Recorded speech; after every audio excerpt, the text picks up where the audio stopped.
I want to talk about Pokemon singles investing because I feel like recently a lot of people have been doing more of the singles flipping and investing because, with Seal right now, especially in Scarlet and Violet, there's nothing super cheap. A lot of things are pretty expensive, you could say, or correctly priced. Sword and Shield, a lot of the boxes ran up and then now they've kind of dipped down. But just overall, it's not like half a year ago, right? When there were boxes for $90. It's not like that anymore. So I feel like a lot of people have gone towards the single side, the grading side, a lot of the like card side of flipping, investing. And I wanted to talk about this because there's been a couple of cards that have recently been pumped up a ton, and just all around it seems like a lot of cards have been pumped up recently. So I feel like it is somewhat being talked about a lot now because of these gains some of these cards are seeing. However, as you guys may very well know, I do not participate in singles investing and flipping, and a big reason for that is just because but just my strategy with how I sell, where I sell, it really wouldn't work out for me. Like, I'm not one of those people that you see online that have hundreds of copies of some of these cards that are like a few dollars.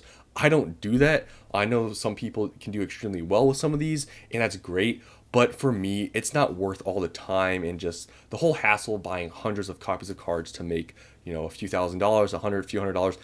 For me, it's not really worth it, to be honest. So I don't really do the whole thing, but hey, there's been so many people out there that's been really successful doing these things. Especially, I know the gray felt, hat Pikachu. That one was crazy. It was like $90 at one point. Now it's over 300. So yeah, you can do really well in some of these, but I want to talk about some of these other ones, not the super expensive cards like the Great Felt Hat Pikachu. I want to talk about some of these lower end items, some of these that have seen crazy gains, but they're not that expensive. And I want to talk about sort of the problems with these sort of cards that see these gains, which are extreme. You cannot like see sealed product doing these gains, but at the same time, it's all about like actual amounts, and it's not always about percentages. And that's what I want to kind of get at here. So, Greninja, this card, this is from the Celebrations Elite Trainer box. Look at this gain you're seeing in 1 year. It was $1 for the longest time, and just now it's almost $10. You can see the growth here. It's not obviously organic, right? This is not normal, but it happened. Same thing with the Lucario promo from Crown Zenith. Same thing, it was $1 for the longest time, and then it bumped up to $7. These gains you will not see in sealed product really, so they are pretty extreme. And the gains are great, right? Obviously, evidently, but there is a problem, right? And this is why I don't do these things with buying hundreds or thousands of copies of these. Is because the scale you have to do this at to make it worth it is insane, right? If you're selling on eBay, TCG Player, if you're buying hundreds of copies of these, right? And let's say you did buy them for $1. Let's say you're going to sell them now because they pumped up, right? It would make sense. Even to make $1,000, you would have to sell 110 of these, roughly, to make, to sell $1,000 worth of Greninja Gold Stars. 110. That is crazy. Obviously, if you subtract the amount you paid, whatever, you're probably making, what, $900? The fees, I don't know what you're making, maybe 800, 700, I don't know, something around there, right? To me, it's not worth it, right? And obviously, this was so cheap, and you maybe could have predicted at some point this was going to bump up, sure.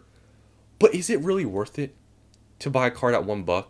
And let's say, I mean, obviously, I don't think anyone predicted what would go like this, but is it worth it to have hundreds of copies and sell them all just to make, what, a few $100? If you were to buy 1,000 of these, think about shipping all those, all that work. Is it really worth it? Because for me, I'm like, okay, these gains, yes, you will not see in the sealed product, and I understand that's why singles investing, flipping is so attractive because it just can go crazy, right? You will not see this in sealed stuff, but in singles, it's possible, right? And that's why some of these people you see online buy hundreds or thousands of copies of some of these cards. Now, I would say some cards are probably like not as bad or more worth it or more predictable, such as like the Great Felt Hat Pikachu. I feel like at $90, that was probably a pretty good buy, right? And some of these other cards that you may have had, indicators that it was most likely going to go up. For example, Prismatic Evolutions, when it was announced, you could have predicted that the Sword and Shield EV cards, like the trainer galleries and stuff, were going to go up. It happened. Journey Together with the trainers from the trainer gallery stuff in Sword and Shield. Some of the stuff is predictable, right? And now the Team Rocket stuff, I know some of the low end cards have also like jumped up like crazy. Some stuff is predictable in this whole singles investing market, but some of the stuff is not predictable, and those are the things where I would say is like a big reason why I don't do the singles investing, is because a lot of it isn't predictable. But some of the stuff is like, for example, like this, some of the stuff like Greninja, you probably could have predicted, right? Because the 30th anniversary is coming up here soon, so this is obviously from the 25th anniversary, and it being a dollar card, you probably could have made that prediction that it was going to go up. Crown Zenith is a really really good set. Recently it's gone up. It was going to happen at some point where Crown Zenith was going to see a run, and with those elite trainer boxes now I think being over $100, it was sort of obvious that the promos were going to get more expensive. So some of the stuff is predictable, so I understand why some of these people buy hundreds of copies and stuff, because some of the stuff you can do extremely well on percentage wise, but the scale you have to do it at, in my opinion, to make it worth it is bonkers. Like I can sell, for example, like 6 booster boxes, like a case, and make like $1,000 profit, right? And yes, I would have to wait a little bit longer and stuff, and my gains wouldn't be like 700%, right? But it's so much easier to sell like 6 booster boxes than to sell like 110 of these copies. And when you're selling these copies, for the most part, you're probably going to have to sell on eBay or on TCG Player, because I don't think, if you're trying to sell in person, I don't know how many stores out there are going to buy hundreds of copies of one card, and I don't know how many people in person are going to buy hundreds of copies of a single card, like on Facebook Marketplace. It seems like that's why I don't do this, right? That's why it's not my strategy, because like I tell you guys, I sell in person. So I just can't see this being a viable option for me. And even if I did sell on eBay, to ship out hundreds of cards to make like $1,000, it to me it's not worth all the time making all those labels and packaging each card. It's a grind, and I respect people who do it, but for me, it's just I can't do it, right? It would, I feel like I'd probably just end up just leaving Pokemon if I had to ship hundreds of envelopes of cards. Like it would just wouldn't be for me, right? So with singles investing, it's just not really my forte. I feel like some of the stuff is kind of risky, especially in these markets, when things are pumped up so much. Sealed stuff, in my opinion, even though, yeah, you could say they're pumped up too, it's a little bit less risky, obviously, because sealed stuff gets opened and when they got to print, all these sorts of things we all know, right? But with these cards, when there's a lot of people in this market, and seemingly a lot of things get pumped up, bought out, you're risking a lot more. So with cards that are like this, when they see these growths, I would say honestly, if you had any of these, it'd probably not be a bad time to sell, because yeah, these growth that you see here, I mean, it's not natural, and these sort of things you sort of know at some point they're going to cool down.